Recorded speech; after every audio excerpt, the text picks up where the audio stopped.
Hello everyone, this is Evan Abrams, and in this video, we're going to be creating a mood board.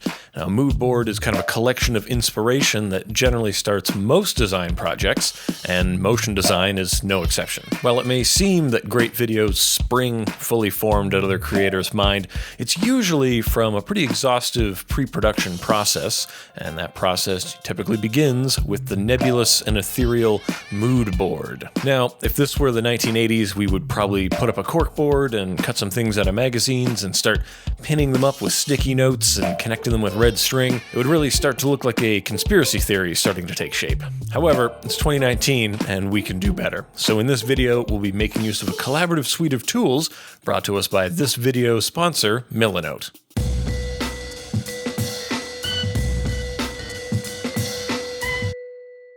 Now, before we begin, what is a mood board? What am I talking about? Well, early in the production process, in the pre-production, maybe you only have a creative brief, there's no images associated with the project yet. You want to put together a mood board to kind of decide on your visual direction.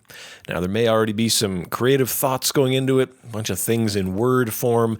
It's useful to take those ideas and to turn them into images so that other members of the team, or just yourself, if it's only you working on it, you really just want to put out all the images that makes sense with this project. You don't need to come up with everything all at once. You can gradually work your way there, and a mood board will help you do that. A mood board could be very literal. So in the case of working with a brand, you'd probably throw their logo on there, various associated colors, fonts, and imagery, basically a pile of things that has to be in the project. But it can be very abstract as well. It could just be a collection of things that you want to evoke a feeling in the audience, or a bunch of images that you want to draw inspiration from. The purpose of the mood board is really just to get you started. It's to figure out, where are we going with this thing? A lot of projects can seem very daunting and nebulous, and who knows what's going on and what am I going to do? Well, you can thwart a lot of those things by going through the pre-production process, and near the beginning you find the mood board, which can give you that visual direction that you want by tapping into the various resources around you. Now, this is all pretty abstract, which makes sense because mood boards are a fairly abstract thing. So let's crack something open and actually look at one. All right, so like we said in the intro, in this video, we're going to be making some mood boards, talking about mood boards, and we're going to be using Milanote to make it happen. Milanote is a wonderful web app created by some Australian agency folks, so you know they know mood boards. If you like what you see, if you want to follow along and do as I do, then you should use the link in the description to get organized, stay creative, and start using Milanote. I use Milanote for mood boards and other parts of pre-production. Let's just crack open the interface here. You can see I do a bit of my tutorial planning. Whenever I have ideas, I try to throw them down into a board here and connect things with arrows and organize them into sub-boards, boards within boards, just to organize a lot of my thoughts. But today, let's focus on mood boards. The mood board is a collage of images, of fonts, of colors, of objects that are meant to evoke a style. So by referencing the mood board, you should be able to figure out where you're going with this project, visually speaking. Now, I mentioned that mood boards can be literal or abstract, and anywhere on the spectrum in between. Here's a very literal example. Let's say we were doing a piece for Alfa Romeo. We were going to make a television spot for them or some kind of campaign. We might select images like these for our mood board to convey, yes, we will have sweeping vistas of Italian countryside. We will have red cars. We are going to be using the brand's kind of tagline as our watchwords, the mechanics of emotion. Without heart, we would be mere machines. So these are kind of things about Alfa Romeo, and when we look at this mood board, we can see things that might literally appear in the final product. But we could also take a way more abstract approach. So let's say hypothetically, I was creating a motion design project around the beautiful game of chess. I play a fair amount of chess because I'm a bit of a nerd and a cliche, I suppose. Not to say that people who play chess are nerds, but you know, I'm one of each. So what are you going to do? Whenever I approach a project, no matter what it is, whether it's for me or for somebody else, I try to touch on all the steps of pre-production. That's brief, mood board, script, AV script, all the way through to animatics, and then we start production. By taking care of a lot of these little steps, a project becomes way less nebulous. So here we've decided on some goals, the purpose of the video, the technical deliverables. You'd want to know the audience. You'd want to know the timelines for delivery. It's important, even on personal projects, to give yourself deadlines so you're not just sitting on stuff for a long time. So in this example, I've given myself a little bit of directive, a little bit of the angle I want to take on the game of chess and how I want to represent it in motion design. We're talking about an elegance, simplicity, intricate interaction of elements, a game of perfect information that allows for unpredictable outcomes. So this is kind of the big blue sky, top level thinking that might translate into a mood board, something like this. A little interplay of positive and negative space, some impossible geometry, using a lot of black and white high contrast with pops of color, and we organize it all on a mood board. So this is much more abstract. A lot of these elements probably won't appear this way in the final piece, but all of this should help evoke what the final product is going to look like. Now there are some literal elements in here, such as fonts and colors. These are specific choices, but a lot of the imagery, a lot of the video, we're not going to literally be doing exactly what you see here. These are meant to inspire and guide the final style of the piece. Now, when you're assembling your mood board, no matter what method you use, you want to pay attention to how large and where you're putting things in this mood board. Generally, the larger and more central something is, the more important it is to the overall style.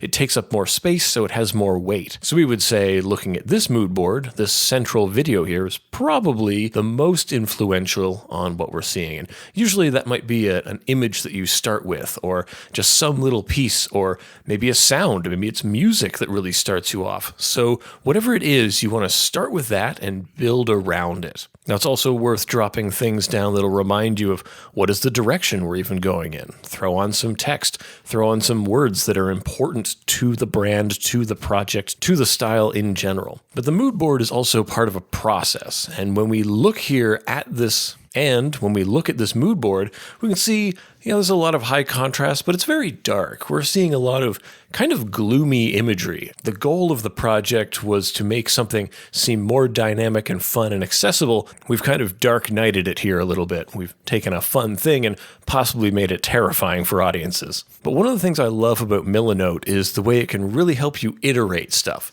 So, for example, this little bright ray of sunshine, I think is worth keeping. And I think these colors are also worth keeping. So what I'm going to do is I'm going to copy those, and we're going to make a new board, and I'll walk you through how to do it. So to make a new board in Milanote, you just drag it out, drag this board icon out, drop it down, and give it a name. So we might name this bright version. And Milanote attempts to create an icon based on the words that you put down, which I find very charming. And we can start piling things in here. So in the bright version, I've already got some unsorted things that I can start dropping in there. And just start dropping these things, these wonderful, much brighter, much more colorful approaches to this stuff. And boop. So now I've got a bunch of cards. They're still unsorted, but I'm just going to go ahead and I'm going to paste in the stuff from that original piece, the original pieces that I liked from that first one. And I'm going to start adding to it from these new sources. So here's a little image I picked up from Behance. I really like the way this hand looks with these little creases here. I might not go exactly that far. I might simplify it. Maybe somewhere between these two is where I want to be. I found this to be very evocative. I love the bold color choices. I love how different they are. I despise smoking, but I think that's a pretty good looking hand. This is a similar shape of hand that I really enjoy, and this representation of a chessboard I think is pretty nice. That came off a Dribble. Here's another one from Dribble that is a little bit more gradiated. So you can start to bring things out, and you might think, well, some of these don't really fit. Maybe they need to be smaller and off to the side because that's kind of secondary. This is also going to be smaller. It can go over here. The big thing that stands out to me is this piece here. I think that's the most important. This bunch can go just over there. And here we go. I'm just resizing and reallocating these things around. And now I think we need to add some more things in here. So we might have another video. One thing I love about Milanote is that you can just drop videos in. You can clip them from around the internet and drop them in. This here is a wonderful piece from Gunnar. It's a great montage, and you can even play video right here in your Milanote board. And you can just watch it through and see the motion, get inspired by what you're seeing. It's really important with the mood board to be able to assess all of these inspirational pieces almost at once, that it just hits you with some kind of a feeling. It can all get kind of ethereal and abstract, but the purpose is to help guide you towards a real thing that you're making. So this is a good start. Let's add some more things. I think these colors are a little bit dour. I don't think they're a great spot. So let me just cull those out and let's add some new ones. I looked into some colors over here in Adobe Color CC. So let's see, I liked this yellow. So I'm going to just double click on that, copy it, go back here. And something fun that I love in Milanote is that I can drag out a new note. I can hit hashtag and then paste a hex value. And then that just turns into a little paint chip of that value. So I really like that. These three kind of work out as a color combination. I think those are a nice triad of colors, very primary things. I think if we're trying to appeal to younger audience, that's probably a move we want to make. We should probably drop a font on here, some kind of font. Sometimes I have a look around Font Squirrel, and if you find any images you like around the web and you have your Milanote Chrome extension, you can just grab any picture you see by clicking Save here and then choosing the board you want to send it to and then save it. Then when you go back to the board, it just shows up. You can drag that out. You can make it a little bit larger if you like. It also supports transparent backgrounds, so I might just put that here in the middle because it is kind of the title of the piece, and drag things around it. Here we go. Now we're getting it going. Things are looking up. Now we're getting more organized. I think another video would be great. So if we're watching something on Vimeo we enjoy, like this Cartoon Network piece by Giant Ant, terrific series, wonderful piece, amazing studio. I really love the bold colors in here. I love a lot of the angles and the characters and how they make use of a very limited bold color palette. So I would go up here to my Milanote clipper and then we'll save that video. Boom.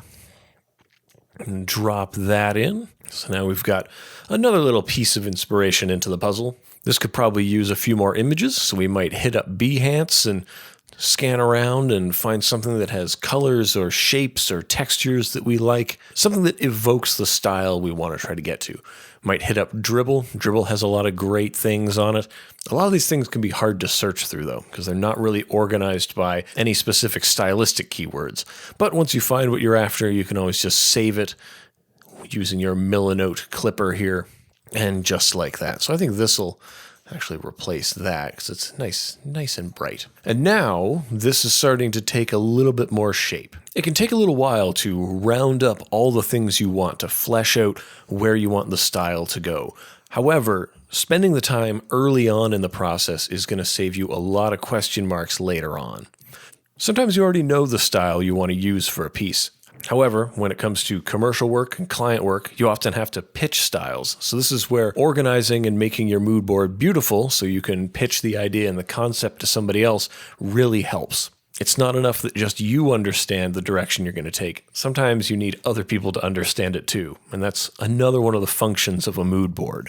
I'll also say that what we're doing isn't meant to be lifting other people's styles. We're meant to be observing the landscape, figuring out what's best for the project, and then applying bits that we like from here, from there, and then adding on and elevating, bringing ourselves to the table. After the mood board, we'll generally go into some style frames, or we'll see some concept art. We'll build on this. This is really only meant to be a bunch of inspirational pieces to direct us to create our own original pieces from this synthesis. So if you find yourself stuck or struggling with the style of your next piece, I definitely recommend going back to the mood board or just making one in general if you've skipped that step of the process. All right, that's it. Thank you so much for watching. Hopefully you've learned a lot about mood boards and how to make them, and you'll be able to use them on your next project. Hopefully they start off a little bit better.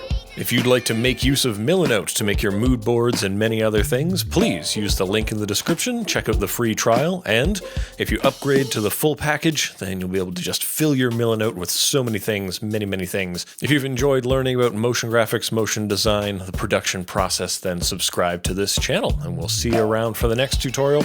and you'll get to see what we make from this mood board. The plan is to actually follow through and make something off of this thing. If you have questions about this kind of thing, mood boards, pre-production, motion design in general, please hit me up on here in the comments or get at me on Twitter. I'm at EC Abrams on there. Thanks again for watching and have a great day.